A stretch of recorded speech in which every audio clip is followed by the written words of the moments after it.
நீலகிரி, கிருஷ்ணகிரி மற்றும் கோயம்புத்தூர் மாவட்டங்களில் காட்டு யானைகள் தாக்கி உயிரிழந்த 4 பேரின் குடும்பத்தினருக்கு முதலமைச்சர் செல்வி ஜெயலலிதா தமது ஆழ்ந்த இரங்கலையும் அனுதாபத்தையும் தெரிவித்துள்ளார். உயிரிழந்தவர்களின் குடும்பங்களுக்கு வனத்துறை மூலம் உடனடியாக தலா 3 லட்சம் ரூபாய் நிதி உதவி வழங்கவும் முதலமைச்சர் உத்தரவிட்டுள்ளார்.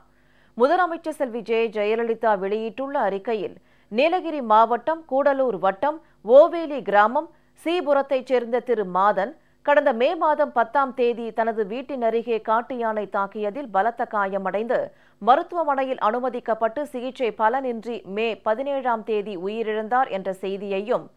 நீலகிரி மாவட்டம் கோத்தகிரி வட்டம் கல்லம்பாளையம் கிராமத்தைச் சேர்ந்த திரு பெள்ளன் என்பவரின் மகன் நஞ்சன் கடந்த மே மாதம் 11ஆம் தேதி கல்லம்பாளையம் பகுதியில் காட்டு யானையால் தாக்கப்பட்டு உயிரிழந்தார் என்ற செய்தியையும் அறிந்து தாம் மிகவும் துயரமடைந்ததாக தெரிவித்துள்ளார்.